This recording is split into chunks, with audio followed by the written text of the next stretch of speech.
Ju përshëndesim nga Guzhina, mirëmëngjes, një tjetër ditë e re, me të tjera receta të reja, të shijshme, të thjeshta. Shpresojmë që edhe anvisat të jenë duke na ndjekur, të jenë kthyer nga kafja apo në ato punët e mëngjesit. Unë kam një komshi dhe më thotë, dëgjoj Bana më thotë, që të gënjej në pjesën e parë më bën rruga sa të vi, thotë, sepse shkon që herët. Tani herët pina të kafe bëjmë pazarin. Por ama në pjesën e dytë thotë të kap, që kështu gjërat i mira thotë më lënë në pjesën e dytë. Pjesë e dytë, pjesë e parë më vet, këtu janë recetat. Fundja 9 deri në 11 qëndrosës bëhet qameti. Një kafe pije shpejt, atë tjetër merre me lezet. Të përshëndes për vetë. Po jemi për ditë ne. Po për ditë pra. Rutina e pensionistëve kjo është. Kjo është. Shkojmë në katën e mëngjes herët, pastaj nuk duhet i kapi vapa, pastaj vende nxjerrët dhe ora 10 dreka është e bërë. Momenti po. Edhe më herët. Na thonë anvisat. Një byrek me djath, vezë, qumësht. Djath, vezë, qumësht. Byrek pas kemi për... Pa, kemi një byrek se. Drek, si pje të vakti, tha. Kështu që vezë, sigurisht vezët o vital, ndim për t'i shpërbër paket, për t'i bashkuar me përbërësit e tjerë. Ndërkohë bashk, recetën e lexojmë së pari. Byrek me djath dhe vezë, do t'japim vetë petët, besoj? Vetë, pra ndaj do atë bëjmë bushje, tek vezët shtoj qumshtin. Dhe me radhë kripën edhe përbërësit e tjerë. Ju ndërkohë po shihni në ekran recetën me përbërësit e byrekut special me djath dhe vezë. Ju duhet miell gruri për zënjen e brumit, djath i bardh 400 gram, 3 vezë, 120 ml qumësht, vaj ulliri, një seshte, miell mistri dhe gjalp. Tani, të bëjmë një test kanë ardhur apo jo anvisat tona, le të gatuajmë bashkë me to recetat tona, do t'ju kemi bashkë udhëtare në gatimin në të gjitha pjesët që do të ndajmë me ju. Kështu që numri në ekran dhe kush është përpara ekranit të telefonoj edhe të na ndaj pak nga dita e saj ose e tij, përsa i takon recetave, po pse jo, tani jemi edhe në pushimet e verës, ku i keni planifikuar, do të bëni pushime apo jo, me kë, dhe sa është për llogaritja afërsisht. Bëjmë çik kështu hesape për pushimet e verës. Ato hesapet, dikur hesapet, në kohën unë isha fëmijë atë normalisht, bëheshin për vitin e ri dhe për pushimet. Të dy hesape. Tani na kanë dalë shumë hesapet është. Ditë për ditë kemi hesape me laksë letër. Tani kemi zënë brumin, siç tham. Ta. Me kulaçka dhe sa mirë dhe ka qëndruar për ca minuta sa. Ja kanë ardhur. Tu është problemi që kanë ardhur, sepse duhet të qëndrojë diku te 20 minuta, pasi ne zëm brumin. Po. I kam hapur në kuleç të vegjël dhe nisë shtën ku e kam rina shefe këtu. Do hapim tani peto, do të bëjmë një tepsi gati me vajin dhe... Bë një spërkatje shumë të mirë. 9 kulaçka kemi. Po, sepse duhet një pet gjithmonë më tepër poshtë që të mbaj bazën, që është mbushja.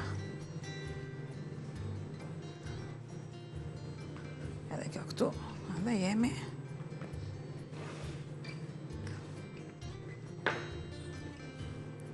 Fillojmë edhe i hapim, duket që është qëndrua ka zënë mirë vend brumi. Shumë mirë biles. Nga cilësia. I hapim sa një pëllëm dhe pastaj bashkojmë për të vënë mbushjen.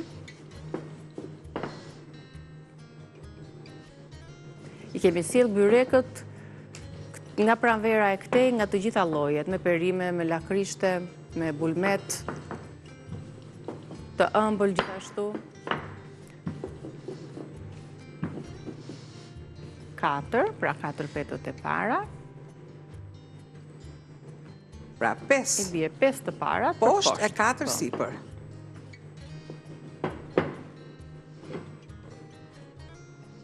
Shmiell misri. Aty me shalqinin kemi në një gliko? Kemi më pas, po. Okej. kemi I bashkojmë. Pra, kjo është formula kur ne zgjedhim produktet e duhura. I bashkojmë pa shtuar vaj, që t'i hapim një nga një, ose në të kundërt, I bashkojmë të gjitha bashk edhe I hapim në një të vetme, mos jenë të fletëzuara.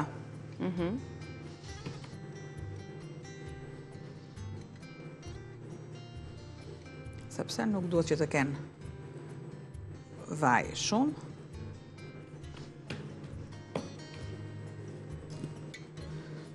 Shumë pak, edhe. Gati për petën e parë, ndërkohë unë po luaj pak tepsin me vaj.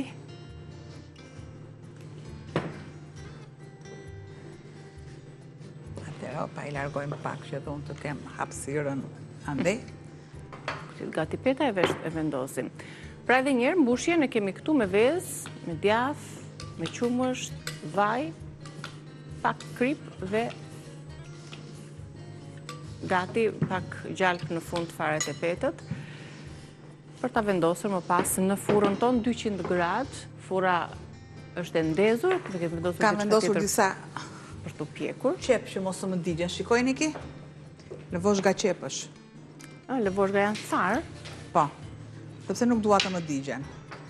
Mund t'i lëmë edhe pak, mbajnë edhe pak, sa të marrin atë ngjyrën e theksuar.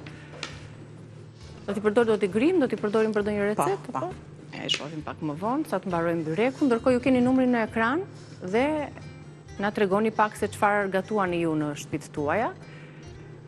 Çfarë keni nisur ditën, pak nga mëngjesi, e kafja, te frutat, te mezvakti, te dreka kryesore, dhe pastaj planifikimi I pushimeve. Keni bërë apo jo, plane për pushimet e verës, këtu, jashtë, me fëmijët, vetëm, me ditë, me javë.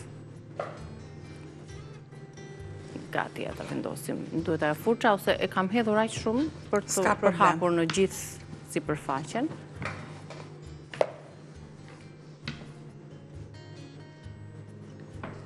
Pra, një brum I zënë mirë me të njëjtat, me përbërësit e duhur, me mielin e duhur, domosdoshmërisht do të hapet kollaj, edhe sikur ti jesh një anvis e re.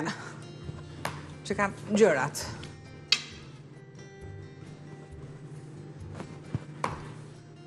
Pra, për hapjen, shikoja për hapjen. Hapim këtu. Të reshim në pjesën tjetër, unë do të hap edhe pak ose fare.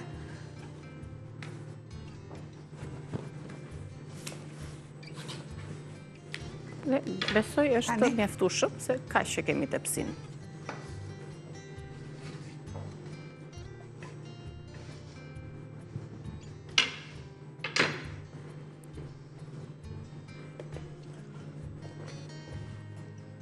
Përfytyrojmë pasi të piqet byreku, ato petët e shkrifta dhe brenda një mbushje butë dhe plot shije. Një copa të djathit, të cilat janë të mëdhaja. Pra më tepër kam vendosur. Veza do t'i japi volum.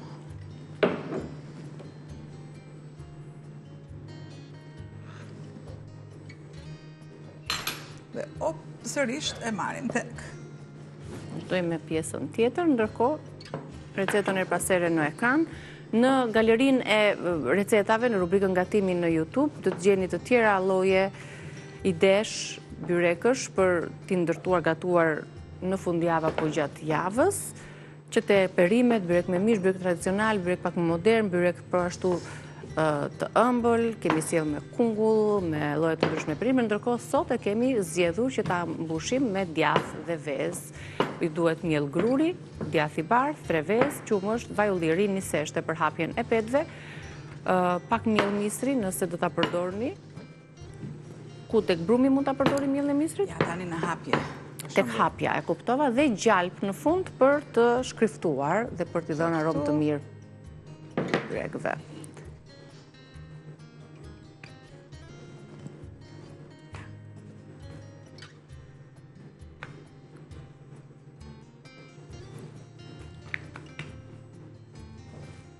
Ke hapin të fundit, bëjmë ato themra dhe e vendosim për të pjekur.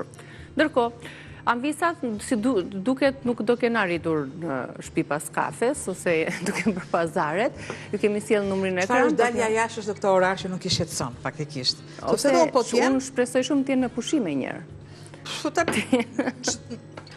Nuk janë gjithime që kanë muajnë ngusht. Edhe mirë bëjnë, sepse janë gjithë vitin që punojnë, që shërbejnë, dhe gruaja është gjithmonë me skoputru pun pa dukur.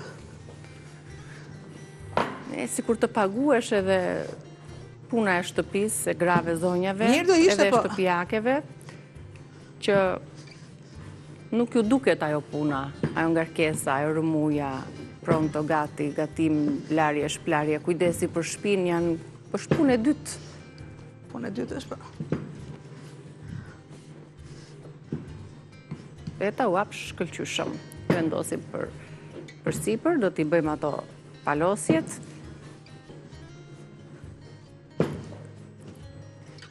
Pra më duhet të shtyp mirë pjesën ansore. Që t'jenë themrat të holla. Duket si pete hollë e sipërmja, që t'jetë dhe më e shkrifët. Ndërkohë kam bëritur një telefonat. I shtuam pak mjellë misri në fund fare. E mirëpresim telefonatën nga e kemi. Përshëndetje, ju lutem na dëgjoni nga telefoni, që komunikimi t'jetë më i thjeshtë. Pra, ne dëgjojmë zërin tonë. Kë kemi në linjë, lutem? Ose kalojmë të telefonata tjetër.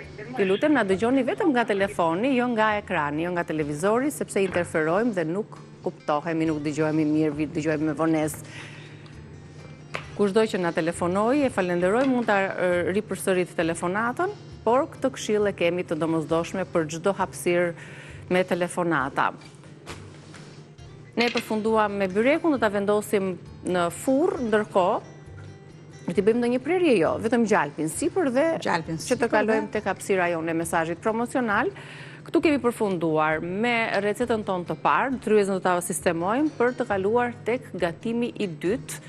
Ja, bëjmë edhe gati to themrat që janë shumë të rëndësishme, që të dikush byrekun e do vetëm prej këtyre, nga shija ajo kërci që na ofron pas çka mbushjes që ka vetë byreku. Unë për shembull jam te këto ansoret më shumë se sa te mesi. Mua më thoj byrek dhe jam kudo, s'është se nuk e preferenca. Gjalpin e ke aty, pra gjalpin në fund faktikisht asë me furës se duat t'jap një gjithë të tillë shumë. Të përhapet. Nga nxehtësia. Dhe pakës këtu. Sepse nuk duhet ta pas me furç. Dhe nga nxehtësia. Do të shkri dhe do përhapet në gjithë sipërfaqen. Okej, mirë. Shkëputemi pak për mesazhin e radhës promocional dhe ju presim këtu.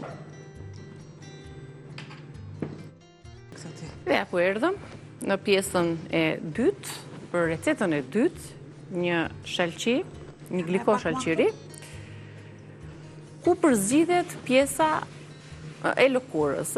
Pjesën tjetër e konsumojmë, bëjmë ato lëngjet, na bën shumë mirë, na hidraton, ka ato vlerat e veta për cilat ne kemi folur në bisedat tona.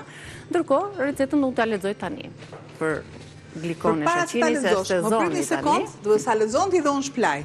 Çaj ke vënë aty ujë? I kam vendosur, shumica është që i vendosin në gëlqere. I kemi vendosur herë të tjera, dhe sot doja të sillja diçka tjetër. I kam vendosur në sod. Në sod. Në sod vendosen 2 orë përpara. Në 1 litër e gjys ujë vendosen 1 lug gjelle sod, biokarbon.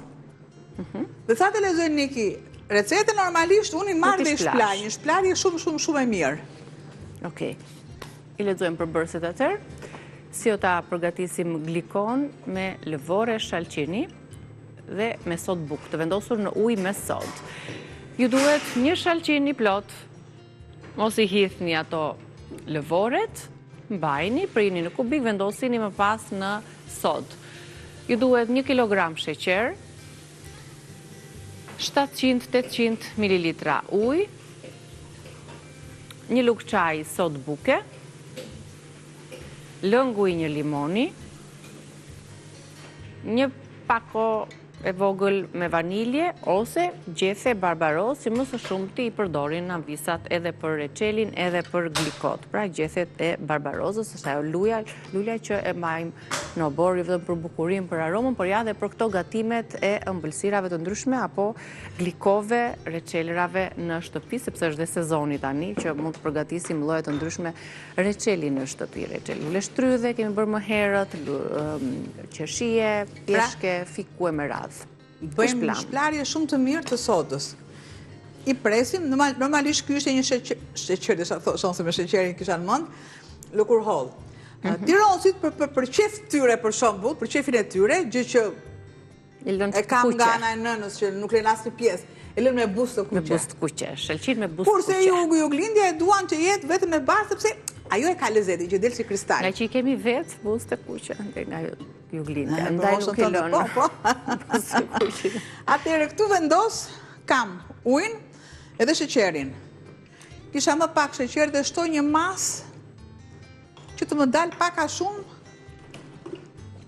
e duhur. Do të shtoj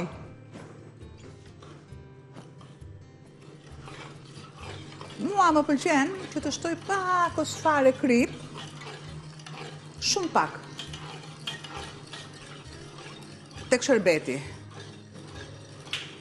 E lë të bëhet sikur se marr pjesën e vaniljes, pra nuk përdora barbaros, bëj atë pjesën tjetër, pra sod, vanilje. Sikurse edhe,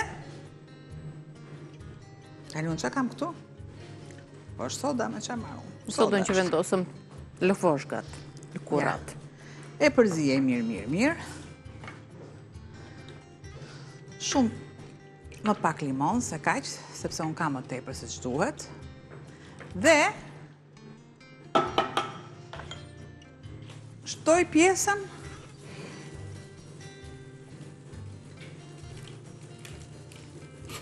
e lëkurës së frutit.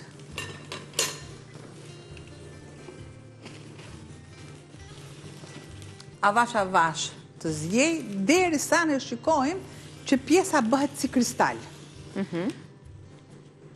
Kur zjen, e heqim dhe e lëm sërish, e lëm një orë dhe sërish e vendosim diku te 10 minuta çerekore, sërish të ketë atë zjerje. Nuk e zjej në temperaturë që thuash të shkri komplet lëkurën, por avash. I marr të gjitha këto dhe vi me një truk. Pra ne do ta lëm të zjej gradualisht për gjithë totalin e minutave që kemi në dispozicion deri në fund, përsëri do ta lëm të pushoj dhe i bie ta zjejmë edhe 10 minuta të tjera. Do ta kemi më pas në raftet e frigoriferit ton për ta përdorur në gatime të caktuara më pas, kur ne hapim ndonjëherë ato dhe se dim çfarë kemi sjell, për shembull reçelin që kemi andej, disa që nuk durojnë dot. Kemi reçel, turshi, si të mirëmbajmë edhe perimet, duke i vendosur në kavanos të qelqt, që në dimër ato perime nuk i gjejmë edhe janë pothuajse edhe gjysmë të bëra gati. Kam qepët, dhe vazhdimisht që asnjëherë nuk në vlerësojmë asnjë pjesë e një produkti, te mishet, te perimet. Pra, jam munduar që të sjell çdo pjesë të produktit u ta sjell të gatuar. Qepët. Lëvorën e qepës që atjet e kuqe, bardhë, sido që tjetë, i marrim dhe i pjekim në një temperaturë të avashtë. I vendos në blender.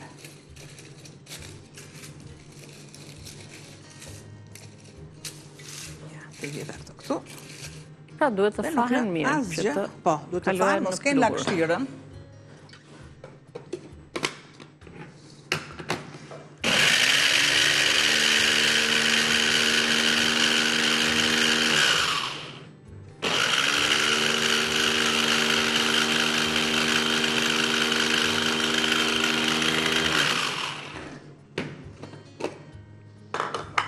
Kemi coptuar.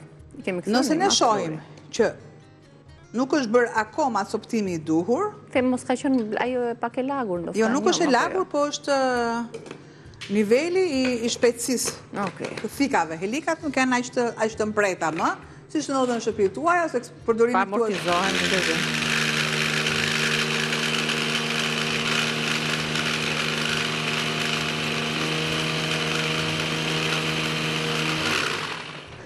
Pra në momentin që kalojnë në pjekje, marrë një kavanos për t'i shtuar diçka këtu, se kemi plot sa të duash. Në marinime të ndryshme, në gatime të ndryshme, ku mund ta përdorim plurin e lëvoreve të qepës. Mund ta kriposim, mund t'i shtojmë erza të tjera. Për shembull, lë. Kisha këtë të vitit. Ka qëndruar shumë mirë orizi.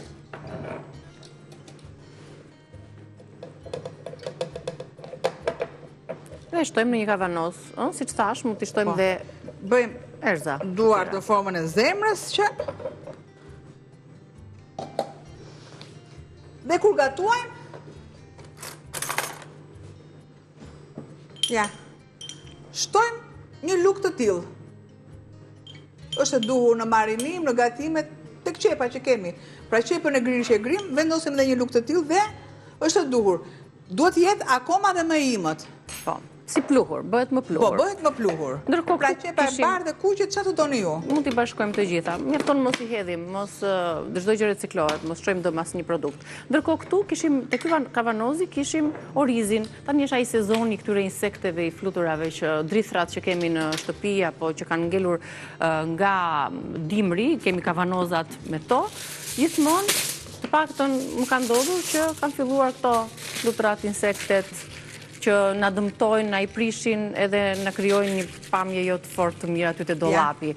Ka disa mënyra për t'i shmangur. Te drithrat, orizi, çfarë mbani kështu të hapur, trahanat, ku diun, çfarë kemi tjetër në për dollap, fara të ndryshme, mielli po ashtu. Vendosni, ja, të gjitha mënyrat i keni këtu në tepsi. Vendosni letër alumini, vendosim këtu, vendosim gjethe dafine, vendosim shkop kanele, vendosim edhe gozhë të karafili. Jo të gjitha bashkë, mund t'jetë o vetëm dafina, o vetëm njëra. Edhe këto të jenë të gjitha bashkë nuk i bëjnë keq, sepse në momentin që ju do ta gatuani orizin, është bërë një oriz aromatik. Ajo ka qenë për vitin, për fillimin e vitit. Çfarë është kjo? Ishte kosmeti. E kam vënë unë atë. Gjeta 50 lekë. E kam vënë unë nga djersa ime, nga shpatullat e mia. Kudo kisha kërkuar, po se do gjeja këtu. Vendosën një 5, një 50, një të tillë. Jo. E ndajmë bashkë. 250. Mirë. Atëherë. Jemi në rregull, pra fillon edhe zjen. Normalisht kërkojmë mos ka ndonjë tjetër? Po. Nuk ka. Ne përfunduam me recetat e para të pjesës tjetër. Në vazhdim do të gatuajmë çfarë? Me sorbeton. Sorbeton e famshme. Me shalqi limon. Vetëm këto të dyja janë. Rikthehemi pas reklamave. Ju presim.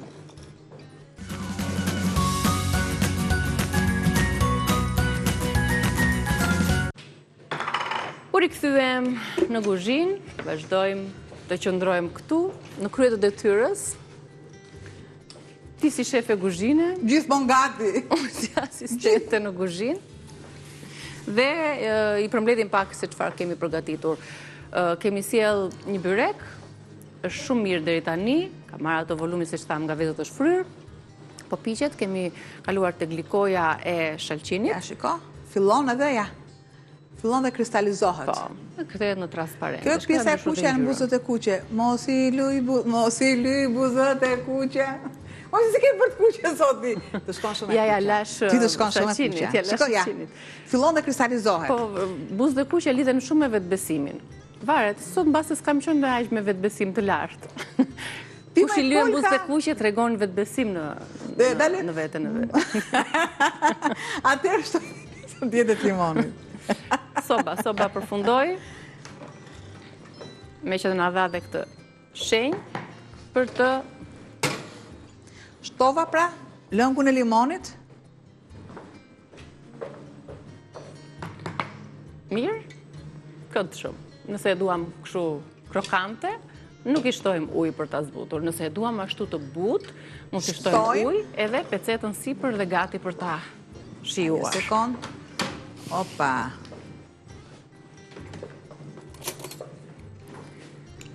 Pak gjalp tjetër, se na duhet që të ndjejmë atë aromën e gjalpit. Shumë let. Tek ansoret. Shkret vet ajo, nuk ka problem.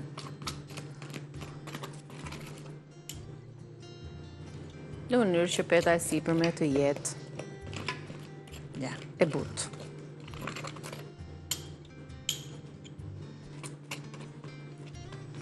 Dhe jemi shumë në rregull. Po të duam që ta zbusim, shtojmë edhe pak fare ujë. Shumë, çak. Një spërkatje. Në atë nxehtësinë e saj dhe ato afujt do të zbusim petët.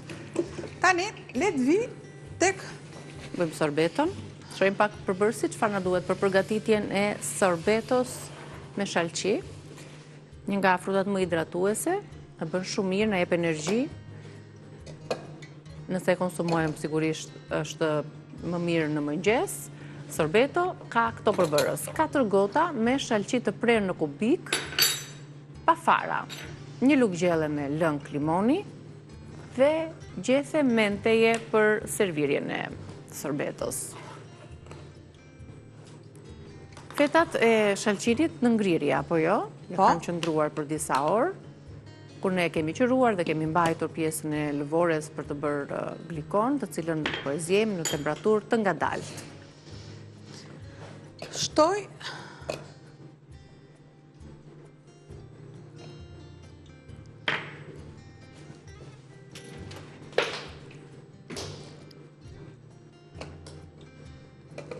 i bëjmë gradualisht gjithë pjesën e shalqinit.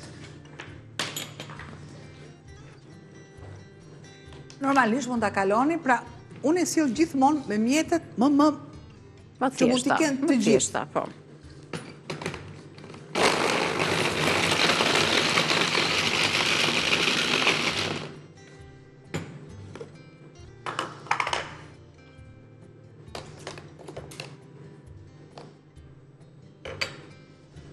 Ka mos është shumë e ngrirë, apo? Ashtu duhet, shumë e ngrirë duhet. Duhet të jetë shumë e ngrirë.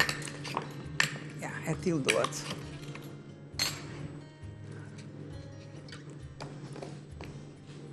Po të duam ne, mund të shtojmë për shembull për shkrirjen, mund të shtojmë një fetë shalqiri që është nga ambienti, në frigorifer pra.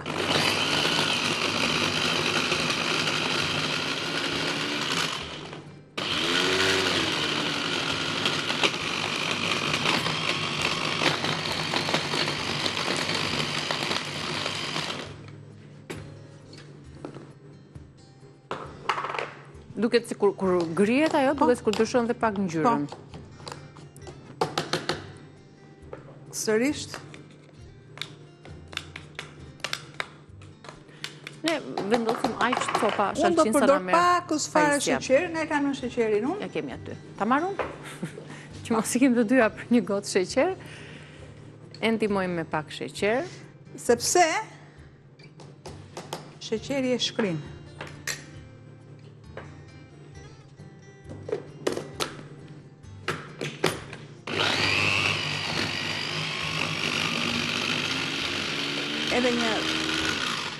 Edhe një tasa, një gota, qatë dushon një kësill.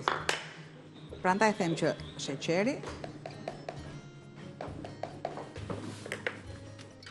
Ja. Shife? Besoj se te kjo gota do qëndronte më mirë.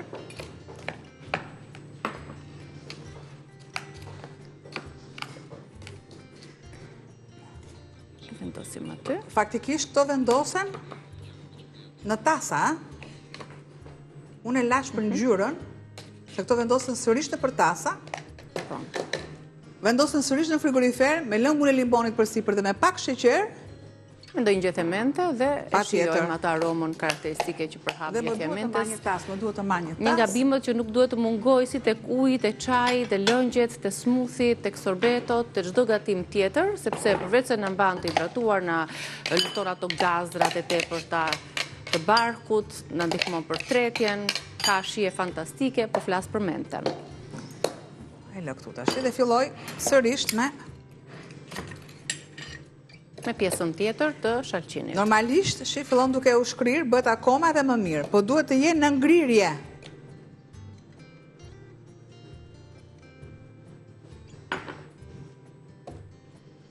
Të këtu. Edhe... Në feskon, në një mënyrë ndryshe për ta shijuar. Tani është sezoni i shalqinit.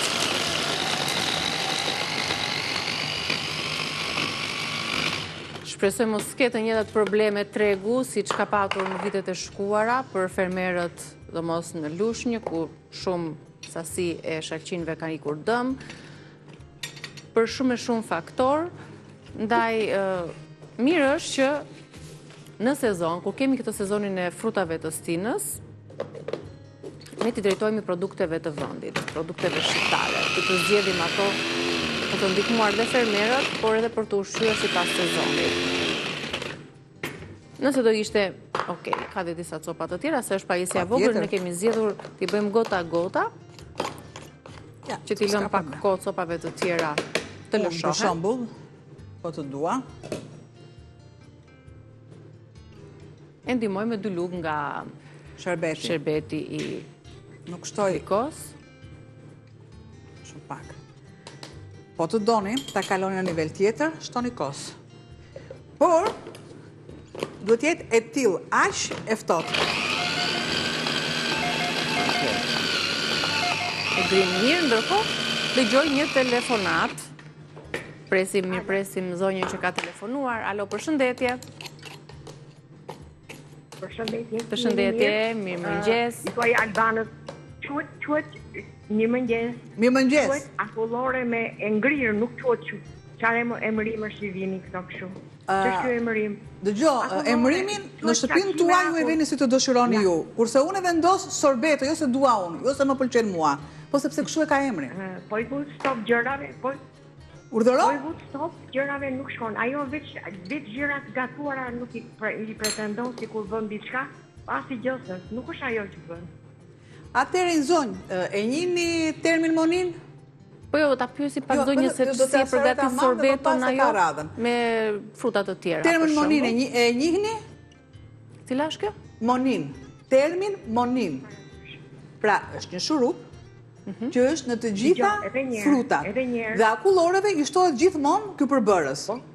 Po pra, kjo... Po pra, atëherë, ky shërbeti hyn tek monin. Albana nuk e di, vetëm brumra na gatuan, gjëra që nuk shkojnë fare, ne presim në një gjë sikur më të avancuar. E dashur, nuk e di kur na keni ndjekur, sot patjetër sollëm byrekun, besoj se dhe ju në shtëpitë tuaja gatuani byrekun një herë në javë, por ne nuk sjellim vetëm brumra, mund të shihni në YouTube të gjitha recetat që kemi përgatitur, supra, tava, perime dhe sapo e thash para se të merrit ju në telefon, që mundohemi të përfshim frutat e sezonit, në rast të parë perimet e sezonit, gjellë të ndryshme, vetëm par dje kemi sjell 3 receta vetëm me perime. E tham që shqyr që i kemi thyer pak rregullat. Është e drejta e zonjës të shikoj ku të do. Absolutisht, e mirëpresim. Është e drejta e zonjës gatimet i gatroj, por nuk është e drejta e zonjës që të hyjë në profesionin tim, edhe këtu normalisht çdo koment unë e bëj skip në këtë pikë, sepse nëse ju do flisni të drejtë japin mendimin e tyre, absolutisht nuk bëjmë asgjë skip. Sa japin mendimin dhe ne do japim përgjigje. Nuk është klienti,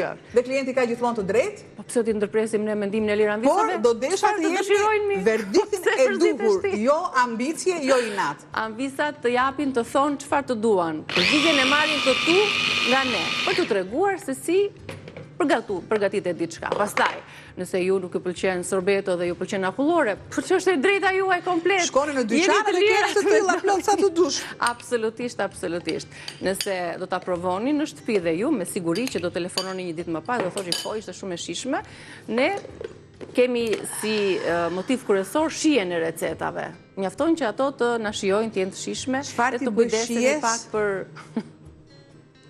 kur nuk më lë hija nga mbrapa. Pra ne jemi 2 hapa, 1 hap para, 2 hapa mbrapa, dhe po që jemi gjithmonë 2 hapa mbrapa dhe 1 hap përpara na ngatrohen gjërat. Me gjithë respektin, bëjmë dhe gotën tjetër tani se na përfunduan minutat.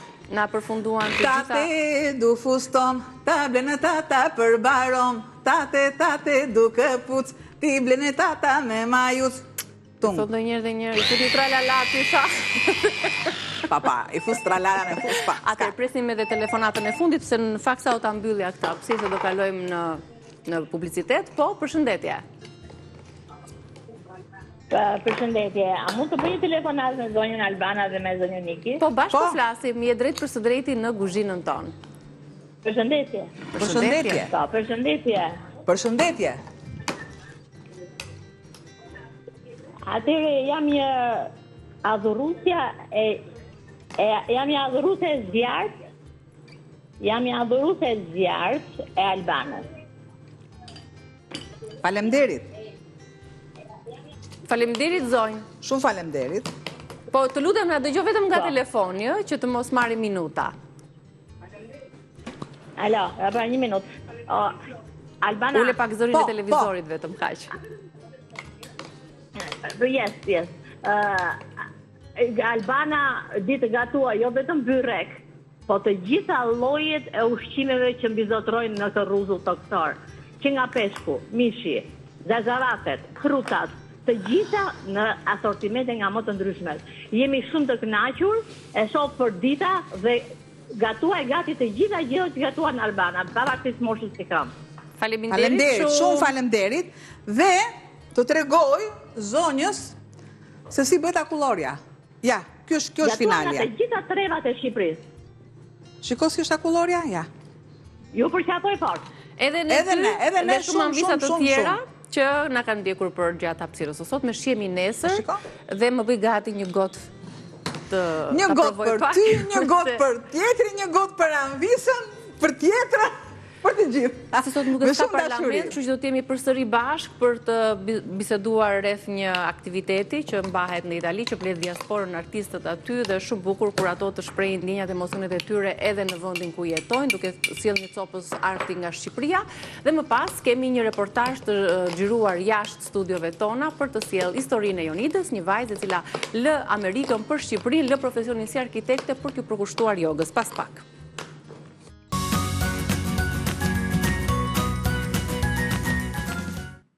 Thuhet se arti është një gjuhë universale, po për ata që jetojnë jashtë vendit, arti bëhet diçka më shumë, bëhet një urë lidhse, një kujtesë dhe një mënyrë për të mos humbur identitetin, për të mos humbur rrënjët. Sot do të flasim për një nismë shumë të veçantë që bashkon në fakt artistë nga e mbar bota, artistë shqiptarë të diasporës, ata që mbajnë gjallë gjuhën, mbajnë gjallë identitetin dhe që duan përmes artit dhe kulturës që ato përcjellin të mbajnë fort rrënjët dhe të ndërthurin, si të integrojnë në një farë mënyre artin e tyre bashkë me artin e vendit ku ata jetojnë. Pikërisht bëhet fjalë për një festival ndërkombëtar, Alb Art, që vjen si një hapësirë takimi, reflektimi apo dialogu mes artistëve të diasporës. Pikërisht për këtë festival, për të na treguar më shumë rreth këtij, kemi kënaqësinë të lidhemi online me organizatoren Valbona Xibri. Përshëndetje Valbona. Përshëndetje, mirë se ju gjeta. Je në këtë rrëmujën e organizimit të këtij festivali mbarkombëtar apo jo? Do doja të dija më shumë detaje se si lindi ky festival edhe çfarë pritet të sjellë për publikun edhe cilët artistë do të bëj bashkë. Ideja për të ngritur në këmbë një festival si ky më ka lindur vite më parë, sepse unë jam regjizore dhe bëj profesionin tim këtu në Itali. Dhe shpesh më ka lindur nevoja që të kem aktor ose aktore me origjinë shqiptare për ekzigjencat të shfaqjes. Dhe gjithmonë kam hasur vështirësi dhe kam menduar që do ishte një gjë shumë e mirë, duke ditur që ka shumë element në territorin italian, me ideja që të kuptojmë ku jemi edhe të bjemi në kontakt me njëri tjetrin. Natyrisht dikush duhet të bëhet nismëtar për ta bërë reale një gjë të tillë dhe unë gjeta mënyrën dhe rastin duke bashkëpunuar me një shoqatë shqiptare të krijuar këtu në qytetin e Breshas ku unë jetoj, quhet Qendra Kulturale Oda, dhe bisedova me ta rreth këtij projekti, rreth kësaj ideje, dhe duhet të them që ideja u mirëprit shumë dhe u shpreh gatishmëri e madhe për të organizuar një event të tillë. Puna ka filluar rreth prej një viti, dhe tani ne jemi në ato pikat e fundit, sepse në fund javë kemi festivalin. Çfarë do të shoh publiku, Valbona, në këtë festival? Çfarë pritet të sjellin artistët dhe cilat janë ato elementet më të veçanta të këtij sezoni? Ky është edicioni i parë i festivalit dhe është një program shumë i ngjeshur. Zhvillohet në 3 ditë, me datë 26, 27 dhe 28 qershor. Do të ketë shfaqje, në mbrëmje do të ketë nga një shfaqje teatrore. Gjatë ditës do të ketë laboratore, punëtori, si për fëmijë dhe për të rritur, si për amator dhe për artist profesionist, aktor profesionist. Do të ketë edhe bashkëbisedime me artistët e ftuar në këtë edicion të parë, ku ata do të prezantojnë veten, do të flasin për udhëtimin e tyre, ku do njohin njëri tjetrin dhe do të krijojmë, shpresoj të krijojmë marrëdhënie dhe raporte që shpresoj do të zgjasin. Se ky është qëllimi i festivalit, të vërë në kontakt artistët shqiptar të diasporës. Si ndryshon arti, Valbona, kur ai krijohet mes 2 kulturave, asaj shqiptare dhe asaj të vendit ku artistët jetojnë? Për mendimin tim pasurohet, sepse merr nga të 2 anët dhe kush është një artist i mirë merr më të mirën nga të 2 anët. Natyrisht, në rastin e artit teatror, është më e komplikuar, në kuptimin që teatri bazohet tek fjala, edhe tek trupi natyrisht, por dhe tek fjala shumë. Dhe gjuha është ai elementi që bëhet pengesë shpesh për aktorët dhe për artistët shqiptarë që punojnë me skenën në vende të ndryshme. Kështu që në fakt fokusi teorik i festivalit është pikërisht ky. Çdo të thotë të krijosh, të interpretosh në një gjuhë që nuk është gjuha jote amtare, që nuk është gjuha jote. Dhe ky është thelbi ku do të rrotullohet gjithë aktivitetet e festivalit. Duke qenë se këta artistë sigurisht janë larg Shqipërisë dhe të jetosh larg, sigurisht që është pak më vështirë të ruash identitetin. Sa mendon se e ka vështirësuar themi diasporën, artistët e diasporës, pikërisht ky fakt të ruash gjuhën, kulturën dhe identitetin, duke qenë se lidhemi me artin. Edhe ju prej vitesh, në punën tuaj jo vetëm si regjizore, keni vënë shpesh theksin tek identiteti, tek emigracioni, ndërthurja kulturave, sjell këtu një nga projektet më të njohura tuaja që lidhet me temën e burneshave shqiptare. Pra ju si regjizore, ndër vite, keni ushtruar këtë profesion edhe në vendin ku jetoni, por sigurisht jeni marrë dhe me këto sfida të emigracionit, të ruajtjes identitetit, kulturës. Natyrisht, gjithë secili prej nesh ka atë rrugtimin e vet dhe është me të vërtet interesante. Do të jetë interesante dhe fakti që do mlidhemi të gjithë dhe gjithë secili nga neve do të tregoj atë rrugën që ka bërë për të ardhur deri këtu. Dhe vetëm kjo është, edhe thjesht po ta realizonin vetëm këtë moment, do të ishte me të vërtet një pasuri e madhe për artistët dhe për festivalin. Megjithatë, unë mendoj që fakti që neve kemi një bagazh kultural të ndryshëm, që e kemi sjell nga Shqipëria, shumë prej nesh që kanë ardhur në një moshë të themi jo të vogël, sepse pjesa më e madhe e aktorëve të ftuar në festival janë të rinj që janë rritur dhe janë shkolluar këtu në Itali. Dhe kjo është interesante, sepse është dhe një takim në brezash. Absolutisht. Nga e cilat me siguri do të pasurohen gjithë. Çfarë do dëshironte vetë Valbona që këta artist të ndjejnë apo të përjetojnë kur marrin pjesë në Alp Art dhe cili është ai emocioni që dëshironi nga ana tjetër të marrë publiku me vete kur të ndjek pjesët në këto 3 ditë të Alp Art? Unë shpresoj shumë që të ftuarit e festivalit ta ndjejnë veten si në një familje madhe, sepse ne na mungon ky aspekt. E ndjejnë veten shpesh vetëm, sepse është mënyra se si ne punojmë që na bën ta ndjejmë veten vetëm, dhe kjo mund ta japi vetëm forcë, kjo mund të jetë vetëm në favorin e gjithëve ne. Kur më ka emocionuar shumë fakti që të gjithë, pothuajse të gjithë artistët që unë kam kontaktuar janë shprehur me entuziazëm dhe me dëshirë, të gjithë kanë thënë po, unë dua të jem, kanë bërë sakrifisa për të qenë, sepse gjithë neve kemi angazhime, punë, etj, por kanë dashur të jenë. Dhe janë munduar dhe kanë bërë të pamundur që të jenë. Dhe për mua, ky është rezultati më i mirë. Për mua, festivali mund të mbaroj nesër, por kjo ishte ajo që unë doja, që njerëzit të vinin me dëshirë në këtë festival. Dhe për publikun italian, unë dua që në rast të parë publiku që do vinë në këtë festival është publiku që unë e njoh mirë, sepse është publik që më ndjek, na njeh mirë, na vlerëson, na don, dhe jam e sigurt që do jetë shumë dashamirës dhe do të na karikoj më tepër që neve të mendojmë dhe të bëjmë gjëra më të mira.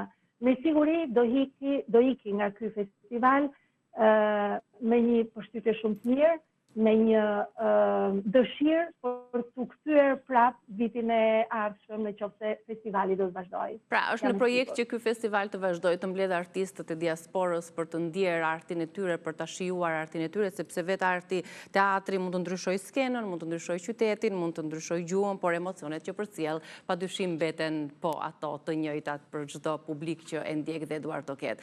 Shumë suksese Valbona, faleminderit për kohën, e di që jeni në këtë momentet e organizimit dhe përgatitjes së detajeve më të fundit të Alp Art. Shumë suksese të gjithë artistëve që marrin pjesë në këtë festival ndërkombëtar. Faleminderit për kohën, të përshëndes.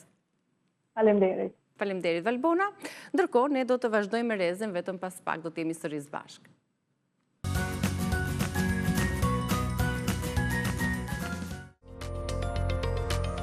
Jetoi në Amerikë për shumë vite, më shumë se 2 dekada, por u kthye në Shqipëri. Nga arkitekte Jonida Gjoka sot është mësuese e jogës.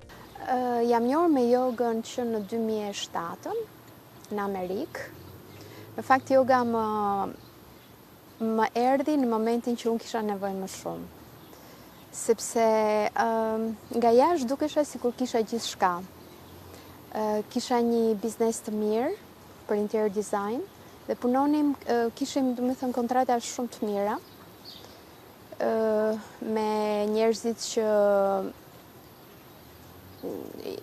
e pasur të Naples në Florida, dhe mendoja se isha e lumtur dhe kisha arritur gjithçka që ëndrrën amerikane.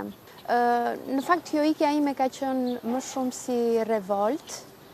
Nuk e kuptoja veten të plotësuar në Shqipëri, sapo kisha mbaruar biologjikimin dhe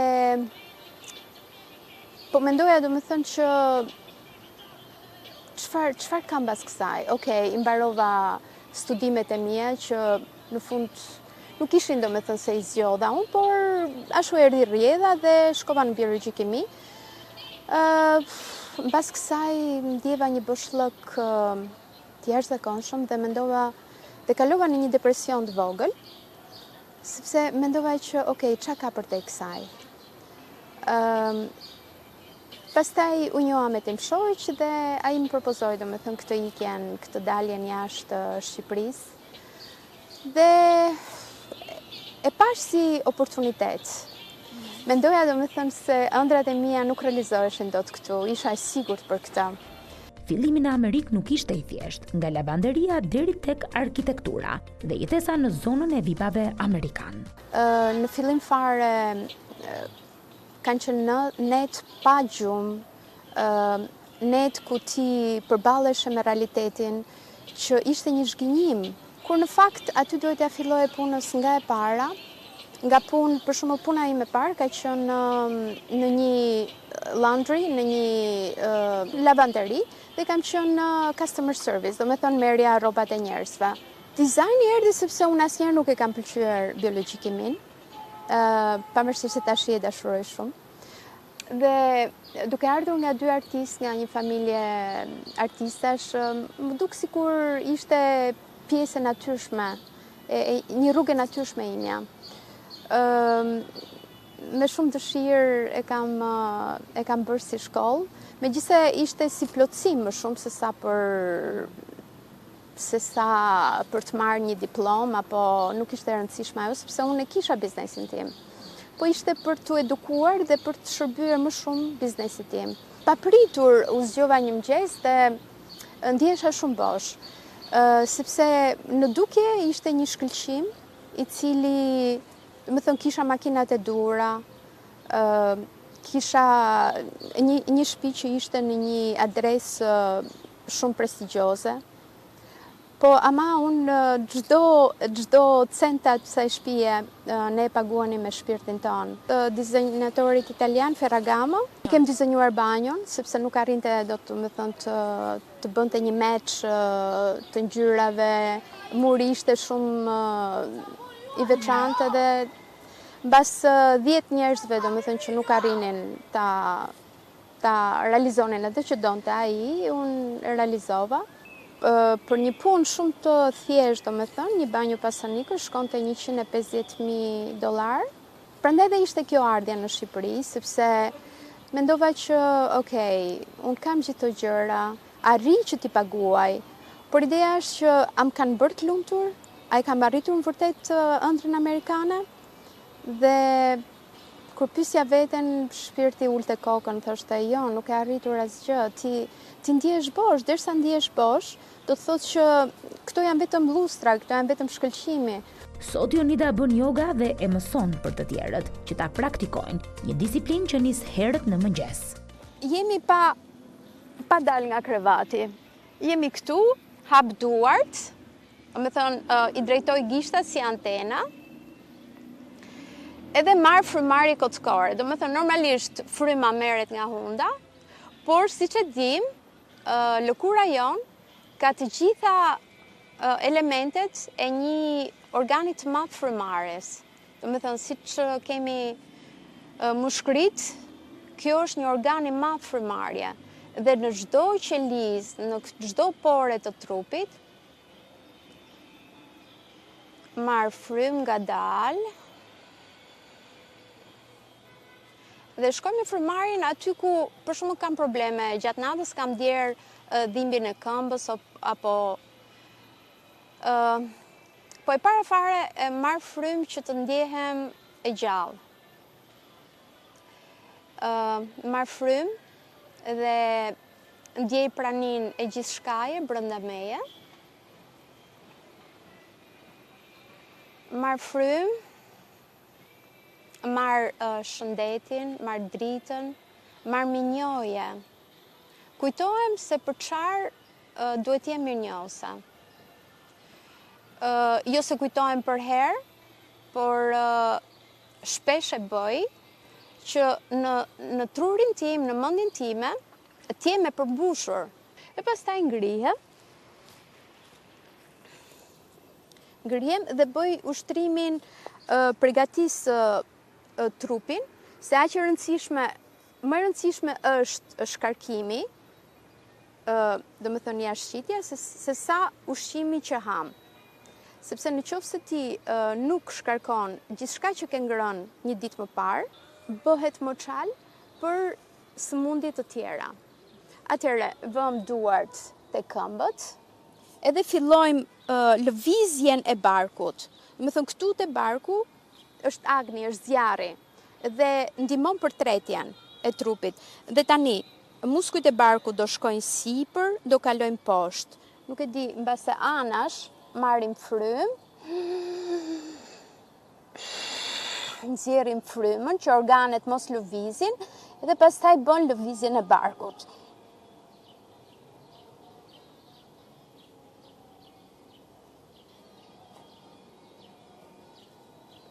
Okej. Mbasi e mbaron këtë. Ndërkohë shkon në tualet, lan gojën, lan gjuhën. Është shumë e rëndësishme sepse gjithë bakteriet mblidhen aty. Përgatit ujin e ngrohtë me limon.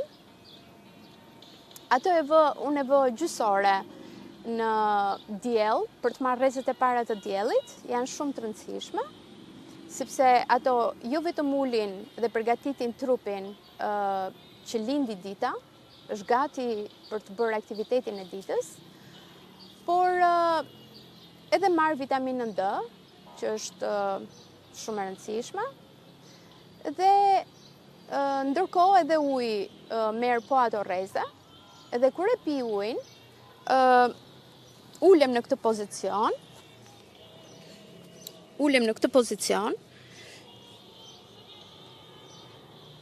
Ky është një pozicion shplodhës i jogës.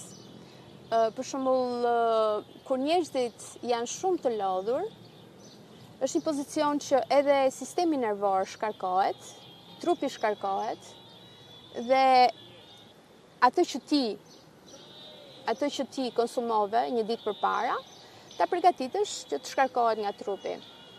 Dhe fillon, domethënë, e pija të gotën e ujit e pi nga dalë, po ndërkohë në këtë pozicion, që ajo të bjeri direkt e zora dhe të pastrohet dhe të shkarkohet zora, e vë tapetin përballë diellit, edhe filloj me ushtrimet e para. Kjo është salutimi i diellit.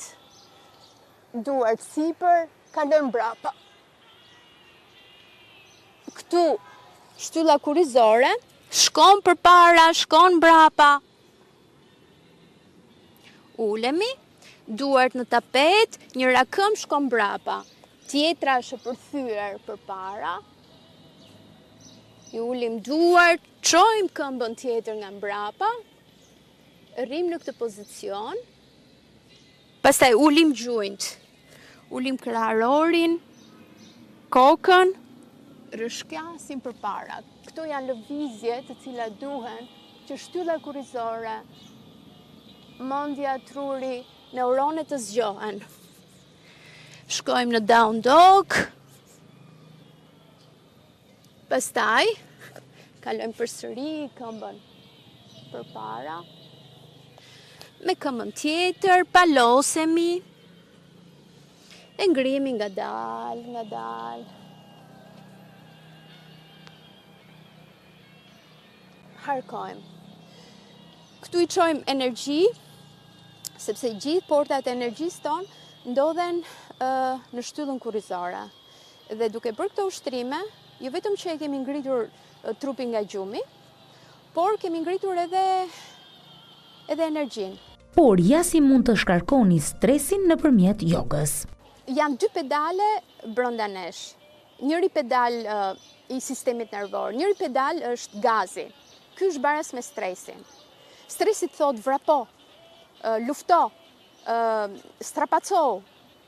Dhe yoga fillon edhe shtyp pedalin e frenave. Thot prit, ngadalësohu,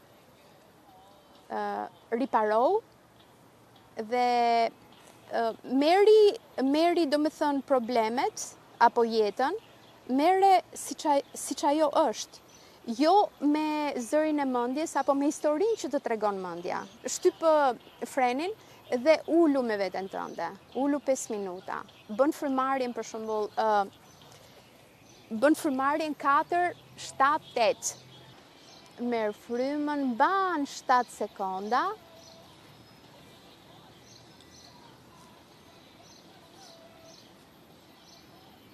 Nxjerr. Frymarrja duhet bëhet me bark dhe duhet nxirret nga barku sipër. Do me thënë, ti merr 4 sekonda, 7 sekonda ti shkon në për të gjithë trupin, në të gjithë organet që e kanë të nevojshme këtë frymarrje, për të dhënë oksigjen, për të dhënë dritë atyre organeve që duhet. Prandaj kjo ulja edhe frymarrja mban frymën, e çon deri te barku, pastaj merr nga barku. Edhe gjatë ushtrimit duhet të marrësh frymë dhe ti ta dëgjosh frymën tënde. E çojmë deri në fund e pastaj e nxjerrim.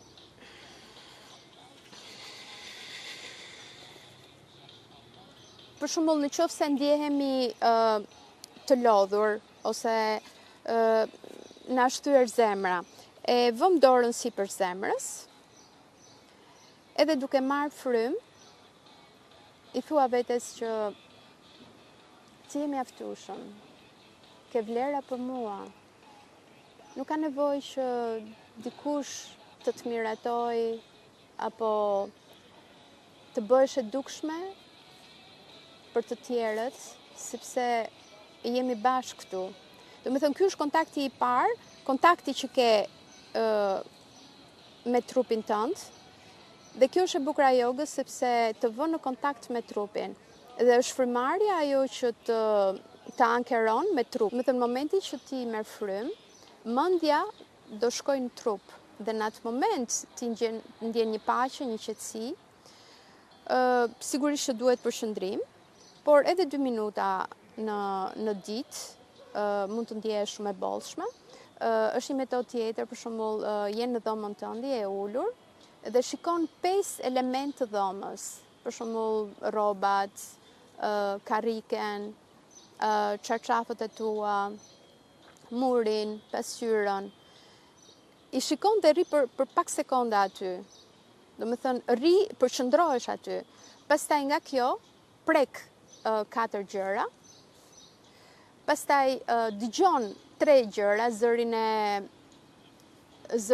e zogjve, apo zërin e radios, apo zërin e nxënësve që kalojnë, apo kam një shkollë aty afër. Pastaj do dëgjosh 2 era. Kjo është, do me thënë, që ti të largohesh nga sensat e tua, nga 5 sensat e tua. Largohesh nga ato dhe trupi, mendja ka pushuar ndërkohë, e ka harruar atë problem, nuk të bën më zhurmë dhe je këtu dhe tani. Zakonisht aty në yoga, unë filloj duke shkundur trupin. Do me thënë, e shkund trupin,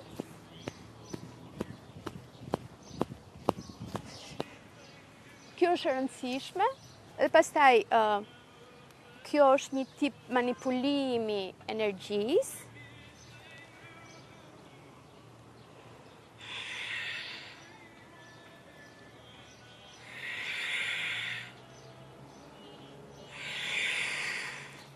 E shoqëron me frymarrje. E afron energjinë afër teje, e përqafohesh me energjinë. Duhet përqendrohemi te fasha dhe te sistemi limfatik, i cili terminalet, aty ku hyn dhe dalin të gjitha ato tubat e sistemit limfatik, e shkarkimit, që është sistemi i shkarkimit të trupit. Glimfa për shumë marrin këto 2 gishtat dhe i vëm anash veshit dhe shkarkojmë këtu ke pjesa e limfës. Vazhdojmë me pikat e tjera të shkarkimit, që janë njëra këtu dhe tjetra poshtë qetullës, i lëvizim, e aktivizojmë këtu. Pastaj nga ana tjetër,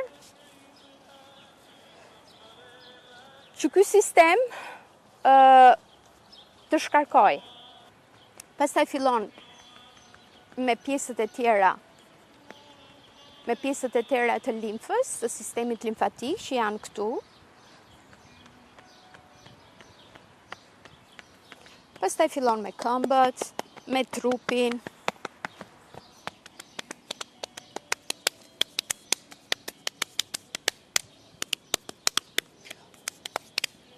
edhe kokës. Okej, pastaj bëjmë sa ushtrime, e vëm këmbën këtu, ose në qoftë se nuk e vëm dot këmbën këtu, mund ta vëm këmbën edhe këtu, por mund ta vëm dhe këtu. Ngrejmë duart sipër.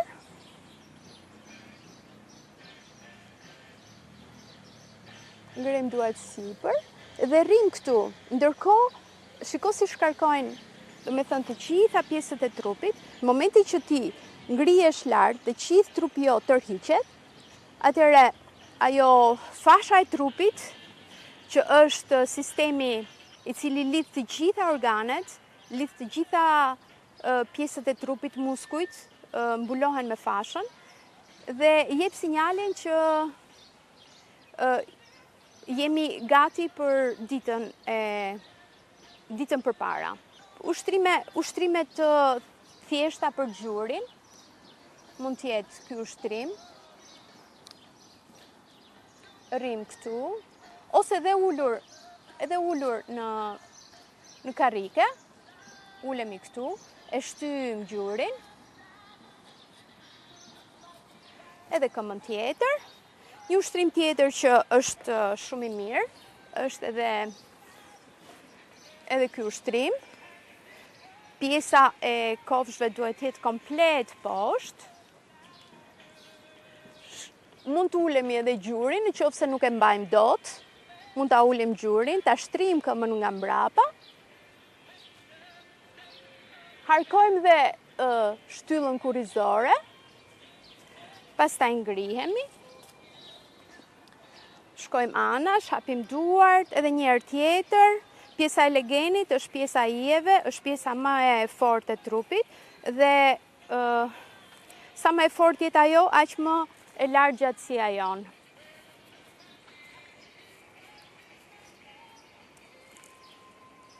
Edhe nga ana tjetër.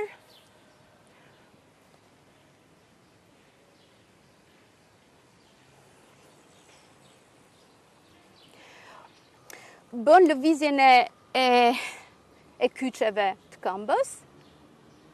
Shkon përpara mbrapa, bën aktivizimin e tyre. Mund ta bësh aktivizimin e tyre edhe në këtë pozicion, down dog, ngadalë dhe me frymarrje.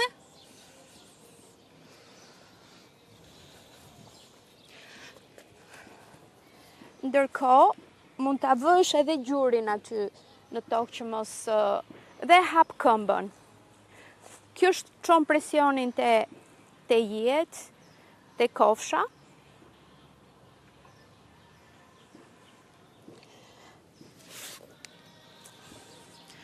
Ulemi këtu, koka tjetë sa më afër tapetit. Çojmë këmbën sipër.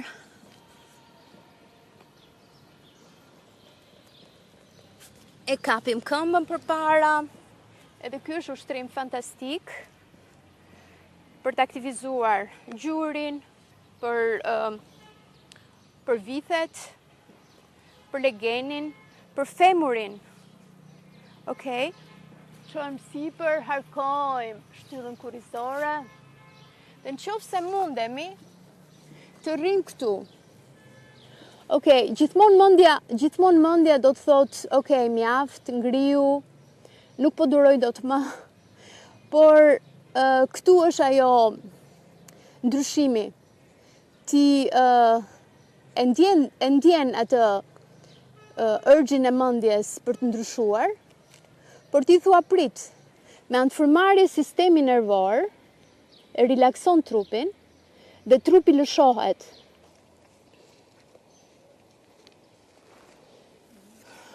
Ngrihemi, edhe këmbën tjetër.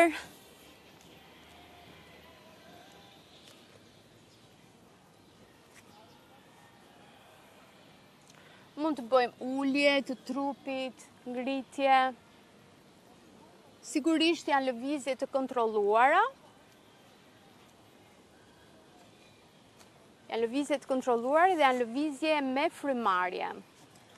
Dhe këtu është bukuria e jogës, sepse Yoga nuk interesohet për, domethënë, për muskujt apo për pompimin e muskujve, por t'jep energji, nuk ta merr energjin, po t'jep energji. Gjithmonë mbas jogës je shumë në paqe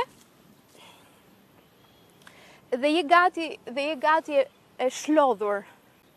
Nuk je e lodhur si që mbas palestrës. Vërtet ke adrenalin, po ajo adrenalin do të shkarkohet për pak.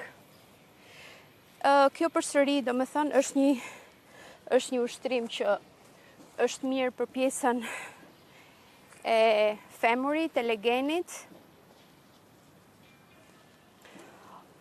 ose kemi dhe ushtrimin, edhe këtë ushtrim, është shumë i mirë, edhe ky, e kapim këmbën, po mundohem, domethënë, të bëj ushtrime të lehta që të jenë sa më të pranueshme për njerëzit. E marrim këmbën me frymarrje, me vetdije, ti shkon aty dhe jetë e trupi jot. Dhe mendja pushon. Ose rri këtu, dhe gjithmonë, domethënë, yoga nuk është cirk, nuk ka rëndësi ti bësh ushtrimet perfekte. Yoga është të jesh në tapet dhe të mundohesh.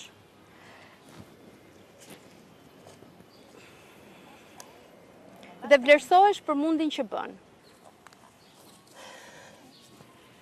Kjo është yoga fizike, shpirtërore, mendore. Faleminderit.